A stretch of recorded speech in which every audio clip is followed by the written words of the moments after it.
live from Houston, Texas. Welcome everyone to today's episode of What Makes You Tick. I'm really excited you're here, as I always am, because I always say that same thing. But before we dive in, just a few quick housekeeping notes to make this a great experience for everyone. And today I have an amazing guest, and I'm excited to connect you with this lady. Just a few notes before we begin our conversation. This is an interactive live session. You're encouraged to participate, dropping questions or connect with us. To ask a question, just drop it in the chat and we'll bring insight to the conversation and we'll let you know, hey, we got a great question from this. Now, granted, I might have to put on my glasses to be able to see, but you know what, we can do that. Just drop it in the chat and we'll look at it.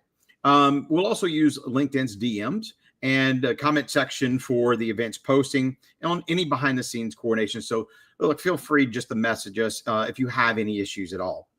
If you get disconnected, LinkedIn will do this occasionally, just simply rejoin. And we know that a lot of y'all, because of the time, are commuting or you're working. So engage however you can. Even quiet listeners are a big part of our community. And I notice that I've got a lot of that listen afterwards. Thank you so much for doing that. Would love your feedback. Shoot me a message. Let's connect. Thanks again for being here. Now let's get started. My guest today is a lady I've known for several years. Like most of my guests, she has a passion for connecting people and connecting with people. The success of her clients is what drives her. With over 20 years of staffing, which we're going to give some great insight into that, she's passionate about connecting businesses with the right talent to help them thrive.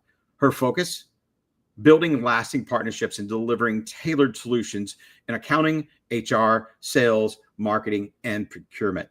She is a certified staffing professional, building trust by listening closely, understanding industry needs, and helping clients succeed, whether through clarity of a long-term strategy, hiring urgent hires, or expanding workforce capabilities. She has been a part of our group that we've seen a lot of here, Cup of Joey, and she's an ambassador for our group in West Houston. And today's a special day. It is her birthday. Please welcome my friend and today's guest, Tori Rasberry, as we find out what makes her tick. Tori, give us some insight, but before, happy birthday to you. How are you, my friend? I'm good. How are you? Look, you know me, I'm peachy, good, ready to go, even though it's 5 o'clock in the afternoon. Let's go. So look, give us some insight into your story or just give us a quick who you are. Who's Tori? Yeah. What makes her tick? Yeah. Well, thanks for having me. I appreciate it, Bryan. And I know, like you mentioned, we've known each other a couple of years now, and we met through networking, which is so important. So I'm excited to be on the show today. So thank you. A little bit about me. Like you said, over 20 years, actually 25 years in the staffing industry. So it's pretty crazy because obviously we've seen it change a lot over the years. Mm-hmm. I'm now in the professional space, meaning working with accounting, finance, HR, sales, marketing roles. And then we have a couple of our other divisions with engineering, IT. We have our commercial division that's going to do your light industrial staffing, which that was a space I was in for many years as a sales manager in the past. And so I've kind of been in all areas of the industry. So I focus more on the client side of it, where I'm bringing in positions. So anyone out there looking for support staff or, looking for permanent staff, I would love to support you. But then also those looking for work, definitely, come my way and I'll help you as much as I can. So thanks for the time today. No, love it. So what about on the personal side? Because, we've talked before about how important trust and clarity are. Just for a little opening, tell us about your tell us all your private secrets. No, just tell us, well, I'm family, any of that stuff. Yeah. So I've been married for 23 and a half years, going on 24 years, and to Eric. And then we have boys. So I'm a boy mom. I'm an empty nester. So actually I have 2 grandbabies. Oh my So gosh. a lot of fun there, keeps us on our toes. So Lots of fun. And when I'm not working, I love to go to Longhorn football games. I'm a huge sports fanatic. So lots of fun there, super competitive. All my boys played ball. And so that's been our life for many, many years. And then I do have a side business in the skincare and wellness area. So I like to, help others feel good about themselves. So that's something I do on the side as well. So I stay Nice. pretty busy. Gotcha. And here I am. I missed my opportunity. I'm sporting my Gordon's cup today. Gordon Foods, a lovely Yeah, company, but right. I should have been sporting my LSU stuff. I Well, didn't even think about that. okay, sorry. It was a No. tough weekend. It was a tough weekend, but It you know was. what? We live another day, so it's all good. It's all good. Yeah. Okay. So if you're a Longhorn fan, what's your favorite sport that you Football's my watch? favorite. Okay. Yeah, football's my favorite. Basketball's second. I mean, and it actually is kind of a toss up because my youngest, he played college basketball, and that was when you've met Colby Right. a couple Yeah. times at our Cup of Joey event. So it's always fun. I mean, it's just I love the competitiveness. I love what it teaches in life, and just ball in general. I think gives you a lot of opportunity to succeed. So I think Yeah. I love it. I just love it all. It puts you in a perspective of like uh, just whenever you're in any kind of business situation, or like for me, I'm in class with my kids. I have certain senses that other people do not. So if I'm in a sales, I can sense, I can feel what's around me. I can see people that are around me that most people are focused in on different things. Because Mhm. as a coach or as a player, that's how you operate. You have to be able to zone into everything around you. If you're a football Mhm. player and you're getting ready to go tackle this guy and you're not sensing what's coming, you get hit and you get nailed and taken out. But Right. I was noticing, back to the Longhorns. We when I was playing and when I was coaching baseball, the Longhorns had a phenomenal baseball program, and we were able Mhm. to go and see, and they won a couple of national championships. And I'll give them props for that, because I do like the Yeah. Longhorns as far as that goes. Yeah, Yeah. that was Well, and nice. my husband played college baseball as well. So we Mm. are a baseball family. Yeah. He played at U of H and at Ole Miss, and he graduated from Ole Miss. So Oh my god! Wait. hotty Oh, toddy. hotty toddy. Oh my goodness. See, Yep. and here I am, an LSU fan. They just beat us a couple of weeks ago. Yeah, we're actually going. It'll be my first time ever at the Grove. We have Oh, his college roommate is being inducted in the Baseball Hall of Fame there in November. So it's actually when they play Florida. So we're going to the game and going to do all that stuff for the weekend. oh So my I'm excited goodness. about checking it out. So No, I it can't should be believe you've good. never been to the I Grove. know. Is awesome. Yeah. Yep. It's Yep. So awesome. he's wanted to take me forever, but there was the last time that the Longhorns played, we just couldn't make it work with Colby's schedule or something. Yeah. So yeah, No, that's we're awesome. excited. That's phenomenal. Look, and for most of our listeners, we talk a lot about trust, and I think just in the business that you're in, the business that I'm in, trust is important. But it's like it's so hard it's so hard to get, because people feel like you have to earn it and you have to do all this, and I'm just not like that. But as far as in business today, I find our kids are young, because I'm around a lot of kids. Our kids are young, and there's a big trust issue.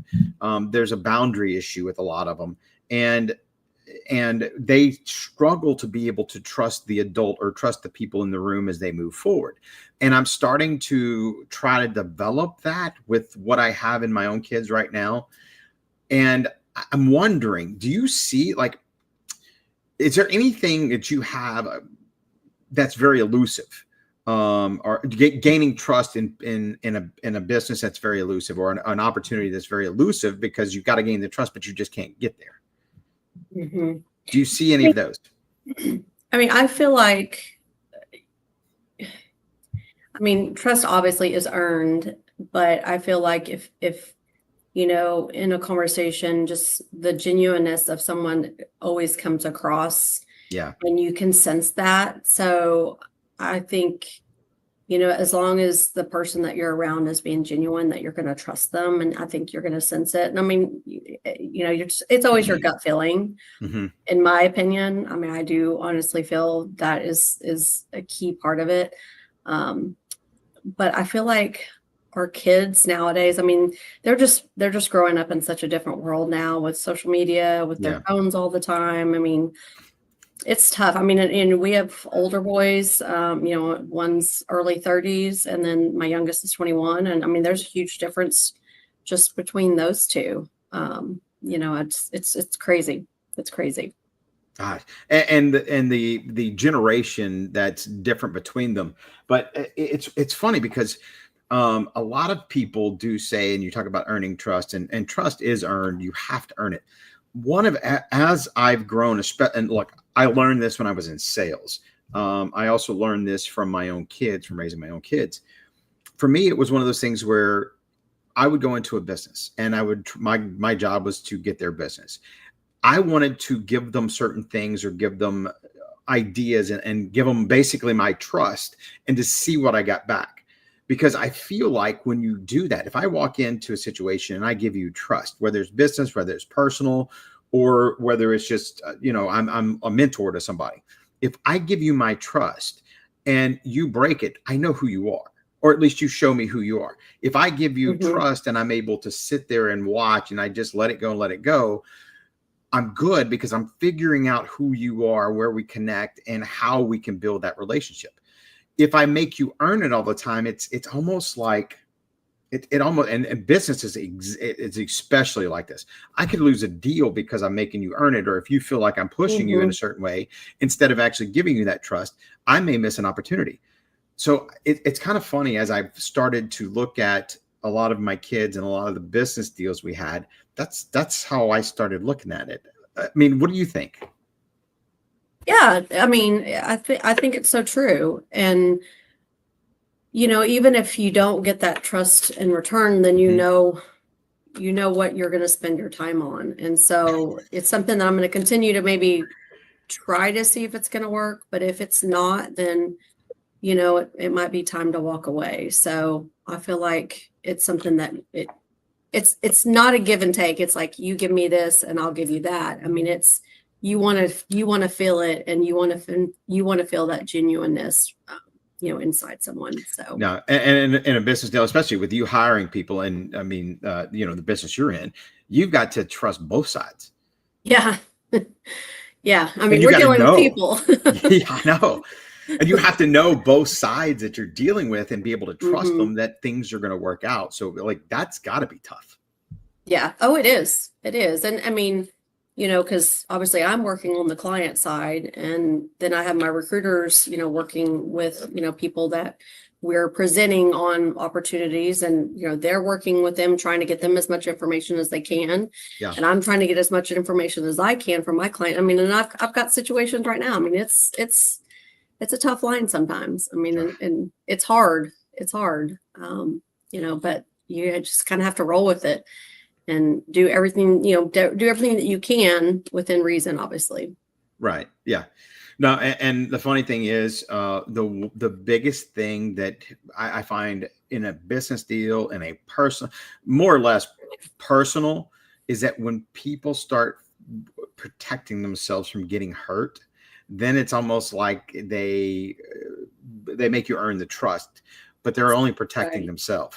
So if you come across people that don't take it personal. One, because I'm making you earn my trust. It has nothing, because either I've been hurt before, or two, if you're, if you do something and lose my trust, or something that you do that screws up and you just do it on purpose, you're losing my trust. I'm not going to take it personal, because that's who you are. You have to live with you. It's not me. And I think that piece right there is where we get mixed up. Yeah. No, and we're getting close to our first break, but before we do, one of the things I love to do is, and I tell the story all the time. For me, when I went through my divorce, I started reading, and we'd already been reading with some of the books we did, because back then I was coaching, and we had a lot of books. We had a book that we would read, and I would read. I wasn't a good reader. I started listening to books and reading books. Yeah. And now it's become one of those things where I do it really, like, if I get stressed, I want to go for a walk and put a book in. And I've gotten to where I take notes. And it's so funny, because one of the things that we were talking about was age, and how age is important when you're looking for a job, and how there's an ageism out there. But one of my book this week is Arthur Brooks, and it's called Strength to Strength. And if you haven't read it, it's really a good book. Check it out. No, and the funny thing is, the first part he talks about overhearing a gentleman on a plane. And in this plane, he can hear him talking to his wife, and he says, I might as well be dead. And he imagines this guy has worked all his life and has no recognition, and now he's retired, and he feels like he has nothing to show for it. And he's kind of that unrecognizable person. Well, he can't see because the guy's behind him. So as the plane lands and he goes to get off, he finally is able to see the guy. He's in his 80s, and he goes, wait a second, I recognize that guy, and I used to love him when he was younger. And as he's getting off the plane, the pilot recognizes him and says, hey man, I loved you and I worshiped you back in the day. And it wasn't much about like telling him he was old, but you could see that the gentleman had smiled. Just from that reaction is what he started to do in his research. And one of the biggest things was one of the biggest takeaways that I got is that we lose our ability at different ages, but it's younger than we think. And that was what he was talking about, is that how we lose, or how you reach your peak basically when you're younger. And the biggest part is that we find our purpose as we start to find our purpose in life as that deteriorates, or as our skill set deteriorates. And from a personal standpoint, I would completely 100% agree. And being around athletes, you see that deteriorate faster, but yet you can see the importance of the purpose, and you start becoming connected with your purpose, which goes back to our Capachoe thing. All right. So what about you? Give me your book. What book are you going to recommend this week? So my book is Power of One More by Ed Milet. And I'm an audio book listener as well. That's literally all that I do, or podcast is all that I listen to. I barely listen to music at all anymore. And it's about the premise of always doing that one more thing. So it's, if I'm making sales calls, it's, if I was making 10, then I'm making one more, to get to the next thing. Or I'm working out, I'm doing, 10 sets, then I'm doing 11. So I'm doing one more to get me to that next step. So it's always just being there and giving one more chance, one more opportunity, one more thing. And he's really lived that in his life. And then he also talks about, so his dad was an alcoholic, and he became sober when he was about 15. I think it was like 15, 16. And his thing was, my dad, gave it one more day and it made a difference. And then he had him for, I think he passed away a couple of years ago, and he was like in his 60s or 70s, I believe. But, it made a difference. And then obviously it impacted Ed Milet, because he became a motivational speaker and a storyteller and entrepreneur and all of that. And I don't know if you've ever listened to him before or read any of his book, but he's really good. He's really, really good. So no, I'll before we get off, I'm going to put that in my phone because I'm going to look that up. Okay. That's one of those things that right now, for me, there's a lot of motivation with the kids, and for my own personal life, just trying to stay because of all the transit. Because when you go through a period of transition, there's a lot of times where you feel alone. But for me, I'm a religious guy, so I believe God has it that way, because there's something in our teaching that we're supposed to learn. Yeah, and he's spiritual and faith-based, and I mean he's really, really good. And he does 2 podcasts a week. He does one where he kind of just is a motivational, talks through some things, that's just a single or just an individual podcast, and then he does one where he usually interviews somebody. So I've found a lot of different people over the last couple of years from listening to him that he's interviewed, so that I follow now. So. Gosh, Yeah, maybe you definitely need to check him out. Yeah, I definitely do. Maybe I can get him on my podcast for free. Yeah, there you go. He's going to be at the Berry Center in December. So I already got tickets. Nice. Life Surge. So yeah, he's really good. That's crazy. Look, I'm going to have to check out your book. So you'll have to send that to me too. I will. And it's a really good book. I love the book. I've got tons of them. I got on this crazy thing where I started taking notes. So as I'm running, I'll speak into my phone. I'm not quite and sure keep how to notes help on you there. with that. Oh, is that your Alexa thinking? Correct. I'm not going to say anything because exactly. Look, there's another one too, Damon West. I don't know if you've heard of a coffee be a coffee bean. I don't know if you've ever heard of No, him, I but have not. and he's a sports guy too. Check out his story. Okay. I'll send you his podcast he did with Ed Milet. So that's Okay. how I found him. Yeah, no, Originally. no, I'd love to. And I need Very to get more interesting story. I need to get more into that. That would be no, love that. Look, Yeah, he speaks at all schools now. So oh, sweet. Okay. Didn't football realize. programs and everything. Yeah. Yeah. Well, I'm not involved with football anymore, but I know people that are. Yeah, So he's good. no, that's awesome. Look, just a quick reset. Today is my 18th podcast. I know 18 is crazy. What makes Awesome. you tick? Congrats. Yeah, it's what makes you tick, which is an authentic, relaxing, purposeful conversation about trust, clarity, and traction. Why do we have this? To incorporate your purpose into what you do and make an impact in the lives of yours and others. How do we do this? We're going to share business and personal stories, just have a conversation on building the culture of trust, creating a clear, impactful message as a leader or for leaders, with insights on how you can build this traction within your own life. My guest today is Tori Rasberry, who I've known. And look, Tori, okay. So next topic. This topic has come up recently. And I find this one helps connect to the audience. And it's like a challenge that you're facing right now that you don't have the answer to yet, but how trust and clarity, will play an important part. Do you have anything personal, business wise, it doesn't matter, that you're facing that you don't have the answer to yet, but you have to have trust and clarity within as you go along, and you do?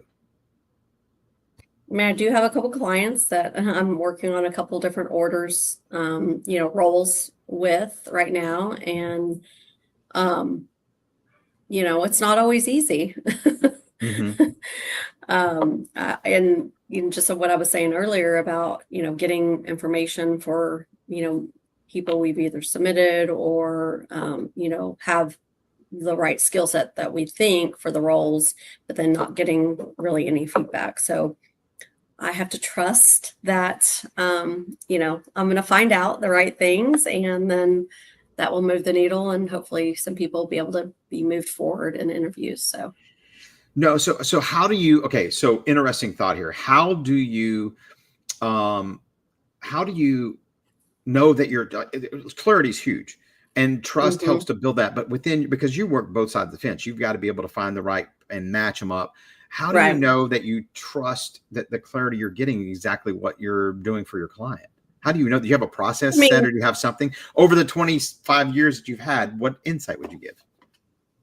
I mean, it goes down to that client relationship or that, individual relationship.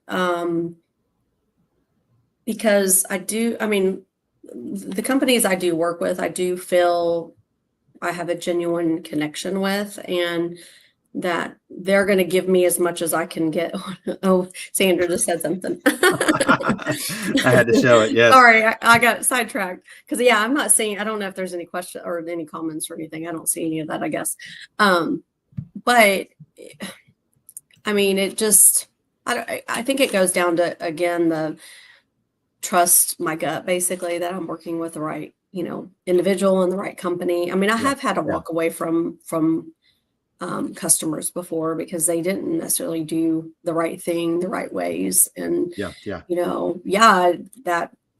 that's tough. Obviously, because I do work hard for, my people that are looking for work and for my clients. And I want to be able to provide as much support as possible on both sides. But if I have somebody that's not, is not reciprocating that, then there are times you do have to walk away, and I've had to do that before.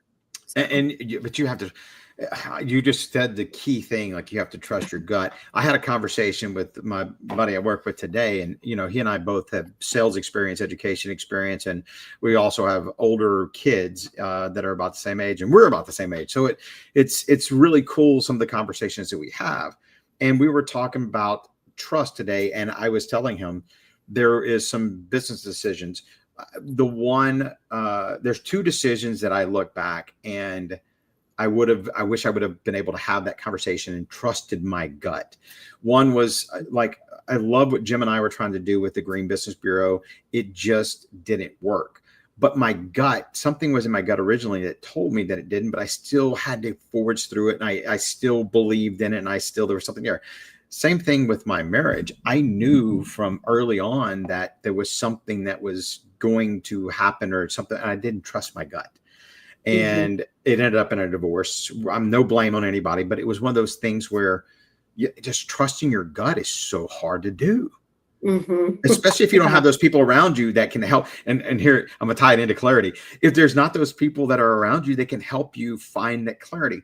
And one of the things, and what I was telling him is the one thing you have to be reminded of too is like, I don't regret either one of those decisions, because even with the business, I had to go through some hard times. Again, God put me in a situation where I was challenged. I couldn't find a job afterwards.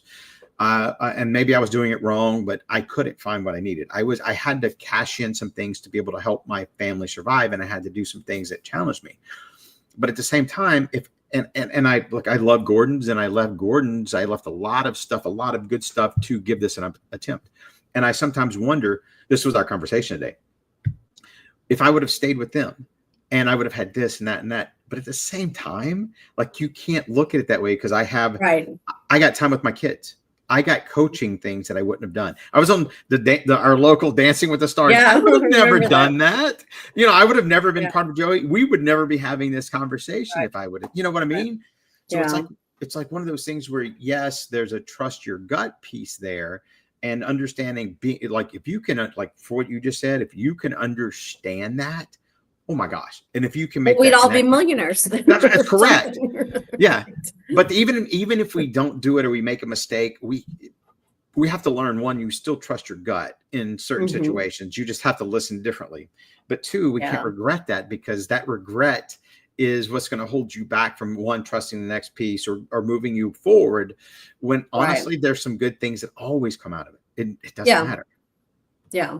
Yeah. And I mean, I've had to make decisions in the past, to move on from something or a situation.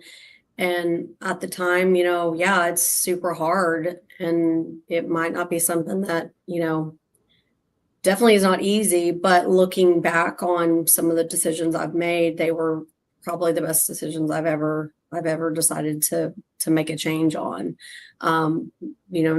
for myself and just for mental health reasons. Yes, I can relate. Yes. Yes. I mean, so, and you just have to know that you're doing the right thing for you, for your family, for your well-being, and trust that it's going to all turn out as it's supposed to, as God has planned for us. So I think that's really, really important. So do you have, several people or a person that you can go to, like, and it doesn't have to be the same thing, but is there somebody that you really trust and you can go have this conversation? Maybe one with business, and then maybe somebody different with personal, but is there somebody in your life that, and you don't have to throw anybody under the bus, but is there somebody in your life, and how important are they when you're looking for that trust and when you're looking for that clarity? I do have a couple different people in different situations that I can go to and share how I'm really feeling about things. And I do think it's very important, because we can't keep things bottled up and not be able to talk it through. I think that's really, really important.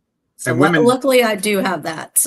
I have a really good support system, both, with friends and family. So and women generally do that better than guys. And I'm one of those guys.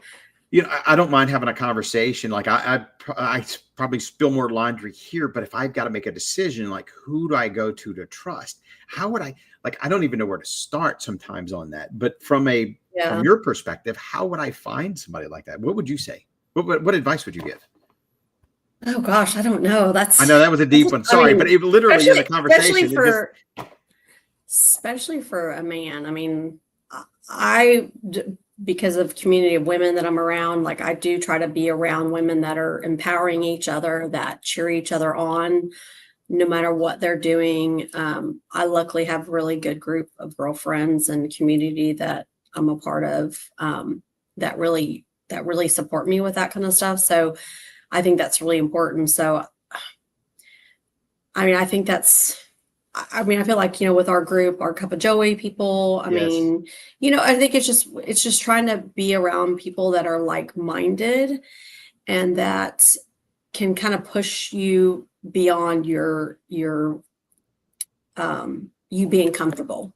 So, Yes. just push you past that, just finding kind of that group. But I wish I had a better answer than that as far as like who to kind of point you in the right direction. But No, that's 'cause it, perfect because I think for guys we tend to look over that, even though that I think I think the women that I've known in my life do a much better job at staying connected with the people that are around them than the guys do.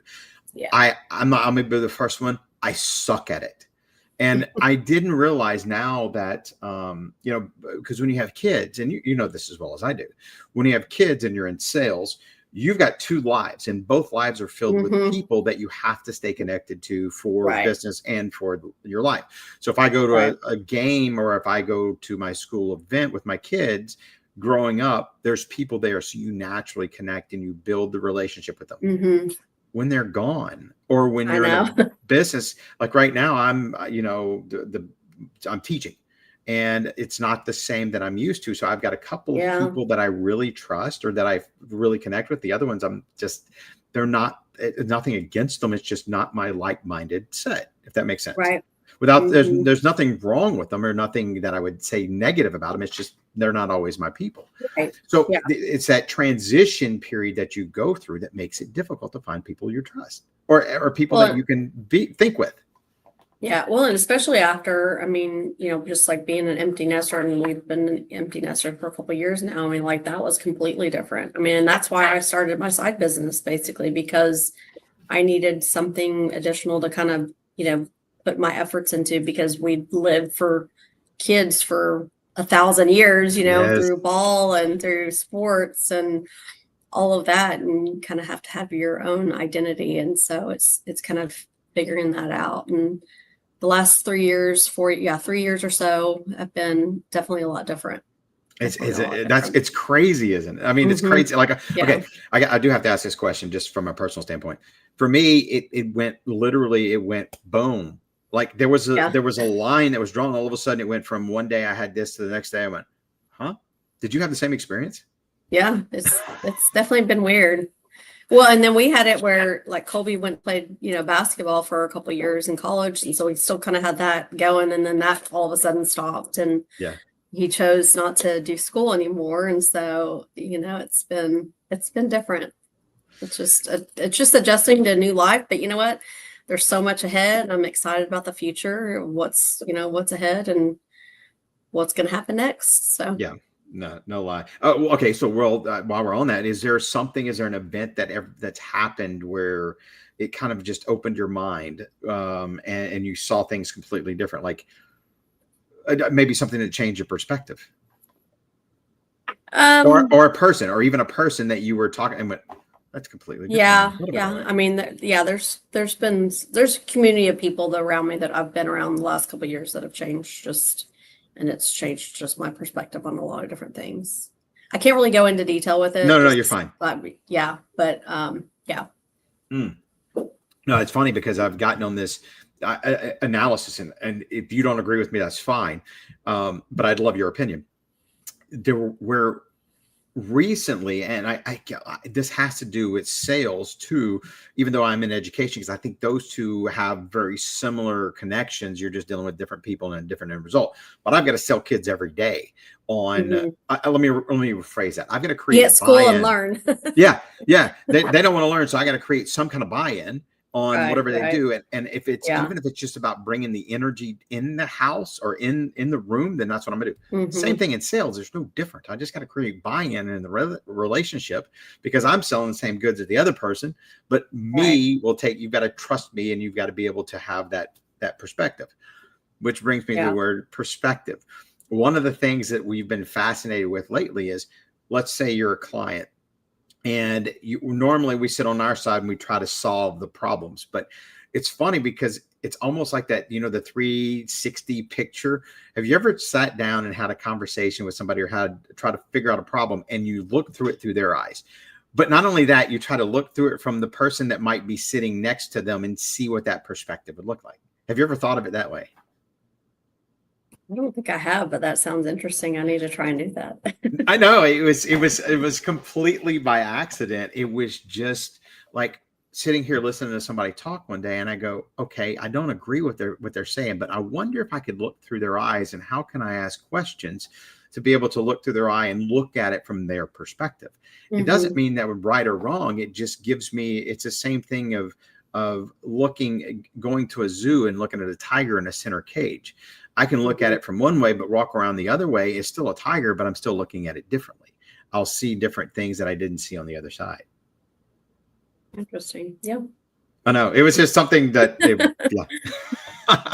I know, crazy how my mind works, but yeah. Look, so it's a little bit after 5:30 now, and we're on our third, the third reset here. Look, thank you for listening to the podcast, What Makes You Tick. Tori and I are having an authentic, powerful conversation about trust, clarity, and traction. If you have any comments or questions, which we've already had a couple, Adrian did ding in. Hi, Adrian. And we'd love your engagement. Just drop us a chat and say anything. Tori, anything so far before we move on? Anything so far that you would like to drop, or any takeaway that you have so far? Not that I can think of right now. No. The perspective thing. Yeah, I know. I will definitely try that. It's interesting. It's yeah. We'll talk off air a little bit more about that. But Yeah. It's crazy. Yeah. No. Okay. So look, another thing for me, and one of the discussions I always love to have, being around athletes all the time, it's huge. Mindset is incredibly huge. And when you're facing a big challenge and you're trying to create a positive opportunity, you have to be in the right mindset. And if you're not, it creates obstacles that you may never see or may not know that are there. But when you're in that positive mindset, it doesn't mean that you can overcome everything, but it helps to prepare you for overcoming what you can and then maybe pivoting. Can you think of anything, or I'll give you a minute to think on this, because I don't know if we talk much about the positive mindset. Because I'm like, oh my gosh, okay. Yeah. Anything for, like for me, my biggest thing for a positive mindset was, I remember when I was, and I may have told this story on here before, I was cut. Baseball was what I wanted to do. It was the one love. It was the one purpose that I knew when I was in high school. But I was in a different league growing up. And my league I was pretty good in, but compared to the other leagues around Baton Rouge, it wasn't. The talent wasn't there. So when I got to high school, it was a sharp drop off and I didn't make the team. But I loved it so much, I stayed on as a manager and I got to absorb and be around those people. And if I don't keep that mindset, I ended up playing college, even though it wasn't a very big college, but I did get some crazy opportunities. And for me, it was, the next year I did make the team and I ended up playing a little bit. My junior year, I made varsity, but I sat the bench. I was a bullpen catcher the whole year, and then made all district my senior year. All of that was simply two things that I did. One is I kept the mindset that I could for myself. I knew that there was something I could do, and the love of the game was going to get me there. Even though I was a skinny kid, I didn't understand how my body would grow, which that's one of the things that helped. But I did have that positive mindset going through it, and I did have that one that I could believe in myself. The other thing is go back to that word perspective. Because of where I was absorbing everything that was around me, all the people, and I just sat there and absorbed. I didn't say much. I just absorbed everything, and my mind allowed it to come in. Those are what helped me grow and get from the kid that could make the team as a freshman to all district as a senior. Now that was a long time ago. I won't tell you how long ago, but still, and I see that same thing in a lot of the kids that, I've had the privilege of coaching over the years. Mm-hmm. Something like that, anything like that. Do you ever have or see? I mean, I am a huge believer in mindset. In fact, with the podcasts, and I try to pour in, as much positivity as I can all over my life. And I think that's huge. Obviously being in the staffing industry for 25 years, it's taught me a lot. I mean, I've seen a lot. I mean, I was in, I did the light industrial area for many years, and you see people, I mean, you don't struggling to find work, doing everything you can to help them. And I think that mindset will take you so far. And I don't know. I feel like it's everything. I think you can completely change your life. I do believe that. I do believe that. Yeah. And you're talking about reading books. For me, reading books were huge. And now in my later stage of life, because I could have gone down a slope with a lot of other people during my divorce. Family was everything to me. So me being divorced was one of the things that really was a turning point in my life. And it was one of those negative moments that I saw tons of challenges. But at the same time, instead of worrying, I didn't hate her. I didn't want to, because what good would it do for my kids? And what good would it do for me? So that's when I started reading books a lot more. I started running. I started to just look at my life in a different way. I got to date somebody that was like, I had a crush on, that I would have never guessed I would have dated.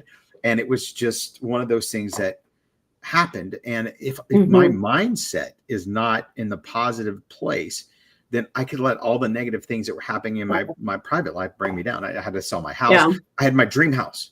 We had a dream house, and it was a perfect investment. We had a good rate on it, everything, and all that was gone all of a sudden. Yeah. Well, I will say, as long as I've known you, you always are very positive, and you always bring that to wherever you're at. So you're doing all the right things. So good job. I had somebody tell me that same thing. It's funny you say that. And I don't want to sound braggadocious at all, but somebody said something positive about me, and I said, "Oh, Maggie." Yeah. Maggie Judge? Yeah. I met her at your Cup of Joey. Yeah. That's right. Yeah. So Maggie was with Maggie and a group of them. She's getting married next month, by the way. So we were, nice. Celebrating that. And I remember we were dancing and talking. I was singing, which I suck at singing, but I was having fun. And somebody said something positive about me. And I just asked the question, like, how do you see that? I don't see that. How do you see that? And she literally got in my face and went, "You don't understand. This is what you can do. This is the energy that you have, blah, blah, blah." And I was just shocked. You talk about other people's perspective. It's not, it's that we get into this world of negativity, and you can get surrounded by it and not even know it. And there's certain things that you can't see, but seeing somebody's perspective on what you are, who you are, what you do can be huge. Yeah, I think that's huge. No, good job. You're doing all the right things. No, I wouldn't say that. But yeah, thanks. But okay, so and let's use a little bit of your because we're getting close, and one of the things we always talk about it at the end of the show is advice. If I were looking for a job, and just from your perspective, based on what you see right now, because actually I am looking for a job. By the way, if you want to hire me, I do a great job at business development and sales, and I'll bust my butt for you. I will be looking very, very soon. Please reach me. It's on LinkedIn. So, right. But advice that you would give somebody that's now looking for a job in today's climate, what would be your biggest advice? I would say it's just, and I'm sure a lot of people have heard it, but finding a job is a job. You have to treat it like that. You have to, get up every morning, get ready, do all of your things on the computer, do applications, but also my biggest thing is the follow-up. So, if you're sending your resume off, make sure that you're catering it towards what the client, what their exact needs are. Doing your homework, trying to figure out, okay, who is the person that I'm sending this to, even though it might not show online. Figure out who that is. Call them, email them, stop by even sometimes. What we were just talking about earlier before we got on our call, I've had people, automatically book appointments with me, and then I gave them tips. I mean, they've done that extra step, that one more thing to make sure that they got in front of me. And then that's the ones I give, more time to, because yes, unfortunately right now it's, a lot of resumes get lost in ATS systems, and, there can be a position out there that, that recruiter or that talent acquisition group or that HR group is receiving 100 resumes for, they don't have time to be able to go through all of it. So just setting yourself apart by doing that follow-up, doing a little bit of research, figuring out who are the right people to connect with, and doing that follow-up. Call them. I had somebody today. I was actually very impressed with her. I called her. I met her mom at Cup of Joey on Thursday. Her first time at Cup of Joey, and she said, "Oh, my kids are looking for work." So she obviously had my card. Instead of just sending her resume, she called me first. We talked, and then I sent her off to one of my branches to hopefully, we'll be able to help them. But I mean, just going that extra mile and doing those extra steps instead of just applying and just hoping that you're going to hear something back, because it just doesn't work that way. No, unfortunately. No. And we were talking, I'm over 300 jobs. And networking, everyone done. Yes, that you took my, please, I was going to go there. Please learn to network, get out in front of people, because I promise you that will take you way farther than anything else.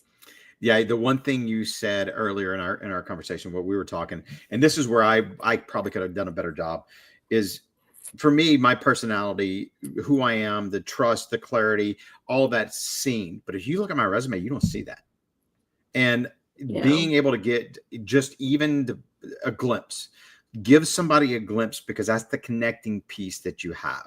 You said that in so many words, and I think that was huge. And then the networking piece, you have to get out and meet people and be able to have conversation with strangers and introduce yourself, because you never know. It's like dating. By the way, I'm also available. Okay, I'll keep an eye out. so if there's it's kind of like you have to be able to get yourself out there and to meet that personality, because it's not the person that you're talking to that you might date. It's the person they know. Same thing with a job. If you're a reference, hey, I met this guy, he seems perfect for the job that you're posted. You may have never said anything to that person, but because you're out and you're networking and you meet them, it's their network that has the bigger impact than you do.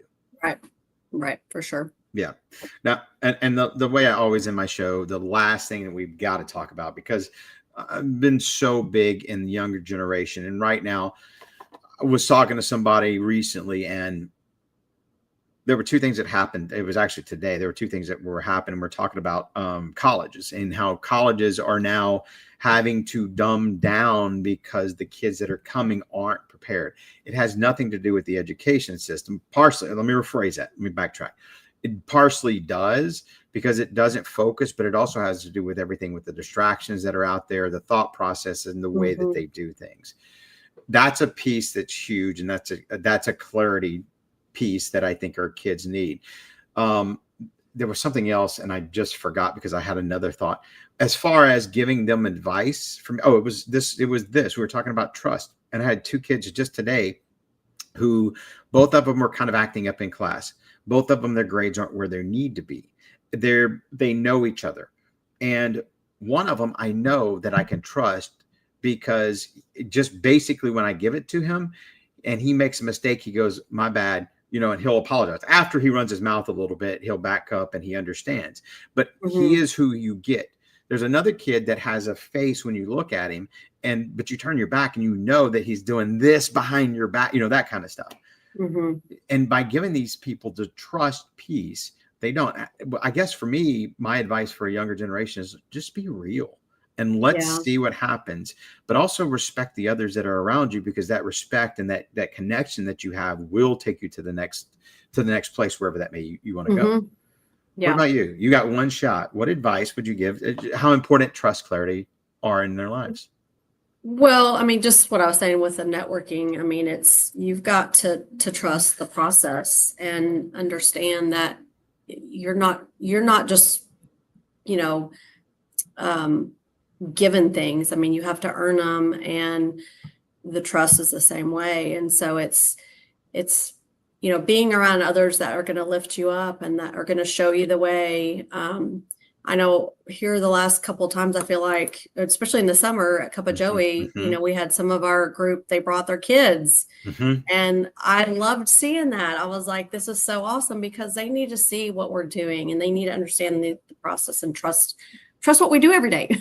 Correct. Yeah, and yeah. that they'll be a part of it. So hopefully that kind of answered that question. No, it did. And I think one thing you made me think of as you're talking about and then bringing kids is if you can do anything for your kids, not only is it trust and clarity and have them understand how important trust and clarity are in their life, but help them find their purpose. By helping them find their purpose, it sets them up to buy into whatever their next step is. If it's your purpose and you're trying to put it on your kids, they're not going to buy in. They're going to be more lost in what they have. So they have to trust themselves over anything more than anything else. Help your kids find a purpose. Before we go, anything else? Anything you want to add before we go? No, I love that. Nope. I mean, you can connect with me over on LinkedIn or here on LinkedIn or wherever we're at. Look, and I'm here for any tips and tricks if you need them. So absolutely. Look, let's connect. Let's connect. Anybody find the show, subscribe to my What Makes You Tick or Tick Pulse letter. Tori, best way for anybody to find you is on LinkedIn. Yeah. I mean, I'm on all socials basically. So, but of course my LinkedIn is more my business stuff and everybody else is my side biz. So beautiful. And this is on LinkedIn. Me. So yeah, absolutely. Look, Tori, thank you for being the guest today on What Makes You Tick. I appreciate it. Thanks for having me. I appreciate it. No, love it. Absolutely. Look, let's make an impact on the lives in our community through trust, clarity, and traction. Let's be transitional over transactional. You can find me on LinkedIn. You can find me on Facebook. You can find me on anything. You can find future episodes here on LinkedIn, Facebook, and on my YouTube channel. Tori, again, it's been amazing. Find her, connect with her. Join us next week for a conversation with Dolores Townley as we talk Rockets basketball. I know. I'll see Dolores on Wednesday. I know. It's awesome. Game. Yeah. Look, you guys have a fantastic week. See you. Thanks. Bye.